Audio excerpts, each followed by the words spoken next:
Halo, selamat pagi. Bagaimana kabar Anda hari ini? Jumpa lagi di Berita Makassar bersama saya Rusdi Maulana. Sejumlah berita aktual dan menarik akan kami sajikan untuk Anda. Dan berikut 3 berita utama pagi ini.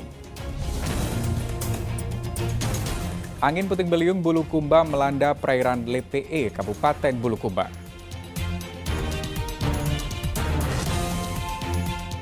Seorang asisten rumah tangga asal Bulukumba dibunuh oleh majikannya di Malaysia.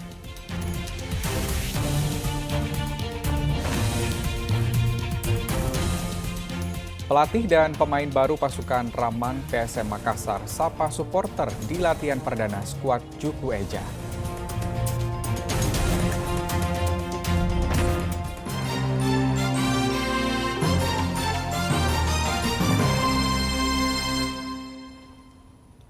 Kita ke informasi pertama, angin puting beliung Bulukumba melanda perairan LPE, Kabupaten Bulukumba. Pusaran angin itu membuat warga sekitar pesisir pantai panik.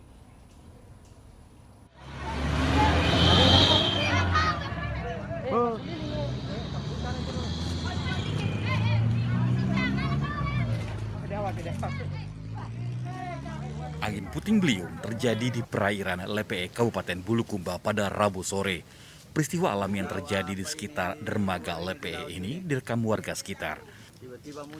Menurut kesaksian warga, angin muncul lalu bergerak ke arah timur. Peristiwa ini membuat warga sekitar panik. La ilaha illallah. Allahu Akbar. Allahu Akbar. Allahu Akbar. La ilaha illallah. BPBD Bulukumba mengimbau warga agar tetap tenang dan menjauhi lokasi pusaran angin, apalagi jika angin puting beliung mengarah ke daratan. Diharapkan kepada seluruh masyarakat agar tetap tenang, sekali lagi jangan panik, usahakan bergeser dari lokasi bibit angin puting beliung terjadi. Minimal 300 meter dari bibir pantai. Hingga saat ini belum ada laporan dari warga terkait adanya kerusakan ataupun korban yang ditimbulkan oleh angin puting beliung ini. Andi Muhammad Sardi melaporkan dari Kabupaten Bulukumba. Akibat arus pendek listrik, sebuah rumah di Kecamatan Tombolo Pau, Kabupaten Goa ludes terbakar. Warga sekitar berusaha memadamkan api dengan alat seadanya. Di rumah orang, nanti kepindai. Dengan cepat, api membakar habis rumah warga di Desa Balasuka, Kecamatan Tambolopau, Kabupaten Goa. Bangunan yang terbuat dari kayu membuat api dengan cepat melalap habis rumah, bahkan menyambar atap rumah warga lainnya. Tidak ada petugas pemadam kebakaran di sekitar lokasi membuat warga panik dan berusaha memadamkan api dengan alat seadanya. Api padam dalam waktu 2 jam, namun bangunan yang terbakar sudah rata dengan tanah. Nah, yang mana awal api itu berawal dari ada yang muncul asap di sekitar atap rumah korban. Berapa rumah ini, Komandan? Jadi yang menjadi korban di situ hanya satu rumah saja, maksudnya satu orang pemiliknya. Informasi awal dugaan apa? Jadi dari hasil pengecekan di lokasi diduga kebakaran terjadi akibatnya adanya arus pendek, arus listrik. Oh, dugaan sementara korsleting ya. Korsleting. Kerugian sendiri berapa, Komandan, kalau ditaksir? Untuk kerugian material sekitar 70 juta. Tidak ada korban jiwa dalam peristiwa ini. Diduga api penyebab kebakaran terjadi karena adanya hubungan arus pendek listrik dari atap rumah yang terbakar. Andi Muhammad Sardi melaporkan dari Kabupaten Bulukumba. Akibat mabuk usai pesta miras, seorang ayah memperkosa anak tirinya di rumahnya di Kota Palopo. Pelaku sempat melarikan diri ke Toraja Utara usai dilaporkan istrinya ke polisi. Belum sepekan memasuki tahun 2002, kasus kekerasan seksual terhadap anak sudah terjadi. Seorang pria 29 tahun dilaporkan ke polisi karena memperkosa anak tirinya yang masih berusia 14 tahun. Warga Salutete, Kecamatan Telewanua, Kota Palopo sempat buron 3 hari karena melarikan diri ke Toraja Utara usai dilaporkan istrinya pada 2 Januari yang lalu. Berdasarkan kesaksian, aksi bejat pelaku terjadi di rumah mereka. pada Minggu pagi saat ibu korban tengah beribadah di gereja. Diduga pelaku yang mabuk usai berpesta miras masuk ke kamar lalu memperkosa anak tirinya.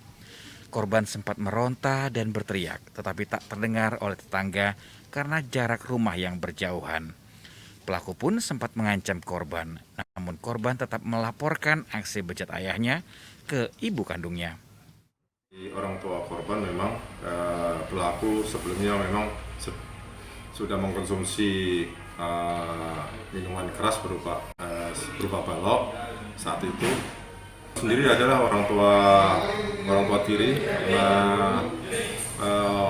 Orang tua korban menikah sekitar 4 tahun di Papua. Akibat perbuatannya, kini pelaku dijerat pasal 81 ayat 1 dan ayat 3 Undang-Undang Nomor 35 Tahun 2014 tentang Perlindungan Perempuan dan Anak. Ancaman hukuman maksimal 20 tahun penjara menanti pelaku. Wahyudi Baso melaporkan dari Kota Palopo. Ya, kita ke informasi selanjutnya. Seorang asisten rumah tangga asal Bulukumba dibunuh oleh majikannya di Malaysia. Pelaku merupakan finalis MasterChef Malaysia.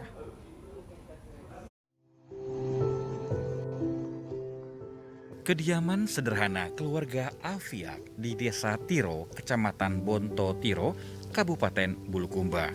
Keluarga Afiak yang adalah seorang asisten rumah tangga asal Sulawesi Selatan menjadi korban pembunuhan oleh majikannya di Malaysia. Perempuan 28 tahun itu dibunuh majikannya yang merupakan finalis MasterChef Malaysia, Etika Siti Norasiken, dan suaminya Muhammad Amre Yunus. Awalnya korban dilaporkan majikannya meninggal karena sakit usai ikut berlibur. Namun terkuak laporan bahwa itu adalah laporan palsu karena di tubuh korban terdapat sejumlah luka bakar dan luka karena benda tajam. Orang tua korban sangat terpukul mengetahui anak bungsunya meninggal, apalagi korban memiliki anak sulung yang kini berusia 10 tahun. Kakak korban berharap pengadilan Malaysia memberi hukuman setimpal kepada pasangan yang membunuh adik bungsunya. Katanya sih pembantu rumah tangga. Bapak pertama kali tahu bahwa korban itu dibunuh dari mana, Pak? Dari adik. Dari adik yang di Bali. Katanya apa, Pak? Katanya meninggal itu aja sih. Besok malamnya baru bilang mati dibunuh. Jadi bagaimana perasaan keluarga di sini aja, Pak? Namanya sedih, namanya mati dibunuh. Sadis lagi.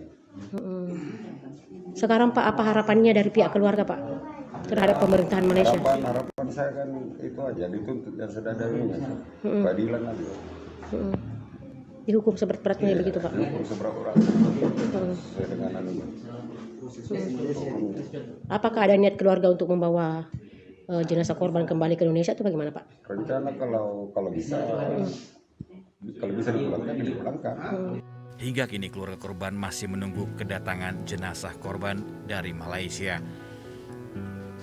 5 tahun lalu korban bersama suaminya berangkat ke Malaysia untuk menjadi asisten rumah tangga. Keduanya bekerja di tempat yang terpisah. Andi Muhammad Sardi melaporkan dari Kabupaten Bulukumba. Ya, kita beralih ke Kota Makassar. Ular sanca melilit di pagar warga di Jalan Tabaria, Kota Makassar. Kemunculan ulat piton anakan itu membuat pemilik rumah resah.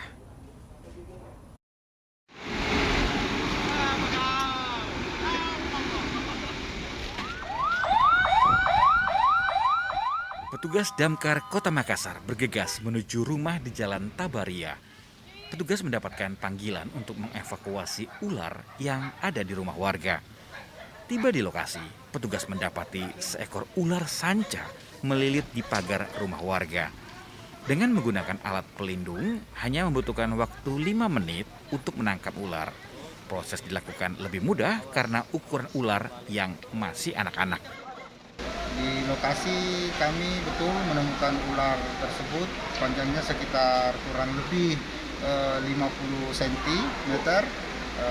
Ularnya tergolong jenis ular sanca, tapi dia masih kecil, masih bayi. Jadi kendala yang kami alami di lokasi itu sangat minim karena ularnya tidak sempat masuk ke rumah warga. Ular sanca batik sepanjang 50 cm ini akan dikembalikan ke habitatnya yang jauh dari pemukiman warga. Zainuddin melaporkan dari Kota Makassar.